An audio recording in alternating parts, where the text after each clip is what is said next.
Obviously, we're really happy with the result. Um, as far as coming into a weekend and being able to get 6 points, we all know how difficult that is. So, really proud of our team for doing what was necessary to get 6 points because we all know how big the 6 points are at this time of the year. And Lake State coming in, you probably expected them to be a really desperate team trying to get 3 points tonight, but ultimately it seemed like it was you guys that came out at the jump. Yeah, we're still learning. We've talked about this before. We're developing this team's DNA and this team's who we are and our identity. And the good thing is we've been in this position the last 2 weekends, and we knew that our opponent, Fair State last weekend, Lake State this weekend, was going to push back on Saturday and was going to play really hard. And on both occasions, we had good first periods. Last weekend, we scored 2 in the first. This weekend, we scored 3. And scoring first is huge, but when you can score 3, that's a tough hole to dig out of. And Lake State didn't quit. We didn't anticipate they would. But being able to score 3 early is a big thing. And power play kept going. Yeah, power play was good. We had a couple other good chances. Dalton Norris had a real good chance there late. But they executed the plan. We had a good plan coming in. And they took what was available. And the nice thing is that the power play was dangerous each time we had an opportunity, which is really all you can ask for. You're not going to score every power play, but getting good chances and being dangerous and getting a bunch of great aces from your power play creates momentum, and that's a good thing. Of course, the last major penalty down the stretch, it kind of been a lead up though, because there was the whole scuffle at the end of the second period. Was there kind of a message in that second intermission that things are getting chippy? We have to be more careful going forward? We told our guys, listen, I don't know what's going to happen with the other team because we don't coach the other team. We coach our team. What we need to do with the lead that we had is be really disciplined and make life difficult for them. So there are certain things you need to do, which we did some of the time to start the period, not all the time. We want to make it hard. If they're gonna come back and score 4 goals in the third, make them earn it. Make them beat you. Don't help them do that. And then we said we have to maintain our discipline. This is a very, very emotional, physical game. We all know that, and these guys play their tails off, both teams. And you just have to be able to control it. And we didn't do as good a job as we're going to need to do down the stretch. Let's just put it that way. Chaotic sequence, but how do you feel like the guys handle it? It's unfortunate they scored the power play goals they did. They have the best power. They've statistically had the best power play in the league coming in. So it was a tough order for us. The first power play goal they got, we lost a draw.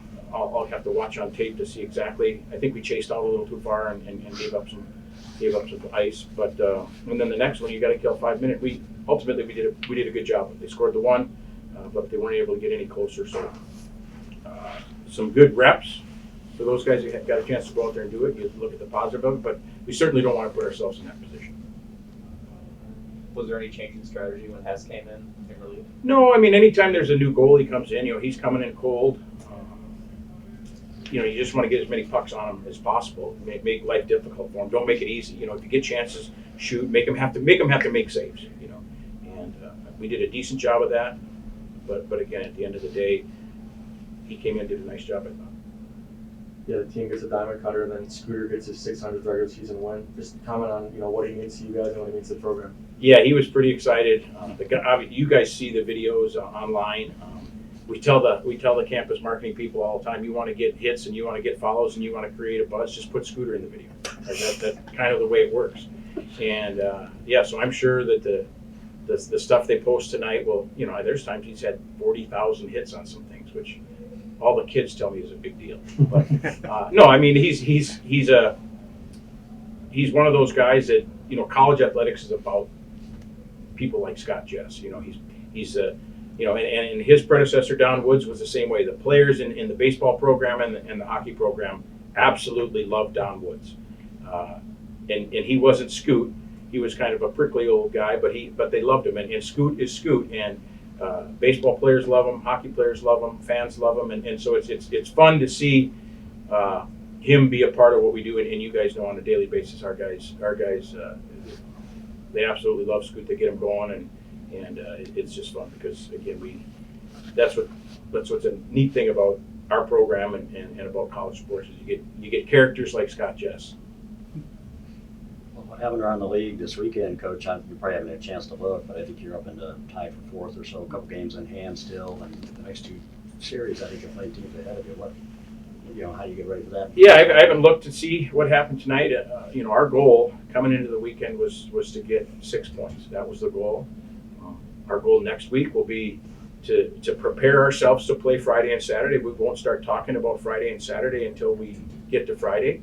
But the goal will be the same. We need to keep playing. We're playing really well right now. I think what we saw this weekend was what this group is capable of. We did a lot of really positive things. We scored some really nice goals this weekend. We had a lot of guys contribute. We played 3 lines, and we played 13 forwards and 60 last night. And tonight we played 12 forwards and 70, and everybody played, everybody contributed, everybody had a role in tonight's effort and this weekend's effort, and that's who we have to be. And we all along we've said we want to have a great second half and be playing really well when the playoffs start. And wherever we end up in the standings, we'll take it. Hopefully we're playing here at Slater Family Arena, because again, you saw tonight, it was unbelievable, and it wasn't because we had any special or any, they didn't have, hopefully the Diamond Cutter was going to be here, but other than that, it was just a bunch of people who love hockey, and we are so appreciative of our crowd and the people that support our program, and this is a really fun building. That Damon Witten, Lake's coach, told me, said this is as fun a weekend as we've had in terms of atmosphere, Ty. This is as good as anyone all year, and that's great. I mean, you love to hear that. Yeah, you get the off weekend, then you get the shortest road trip in the CCHA you guys have to go. Then you get the home series, now you get a long road trip to St. Thomas. I mean, what is anything different throughout the week with going into St. Thomas? Our guys are, I don't know if you heard the chant, but after Scooter jumped off the cooler, the chant was Monday off, Monday off. So we'll see how that goes. Again, we want to be aware of where our guys are at physically and mentally. They play really hard, and it's a long, grueling, tough year. And if taking Monday off gives us the best opportunity to be successful next weekend, then we'll do that. But again, our preparation, our guys understand what we need to do to prepare. We have, I think Ben Duran, he got the belt tonight. He said, and let's just have another good week of preparation. That's what we've been doing this last month or so to put us in this position, and then we'll continue to do that. Because again, the being mentally and physically ready is as important as how you practice or what you practice. So we're going to make sure we're ready. But yeah, the trips are the trips, and our guys are used to it. They all, before they get to us, they've spent plenty of time on a bus and logged plenty of miles going to far away arenas to play games, and sometimes they play 3 games in 3 nights, and they sleep on the bus, so they're used to it.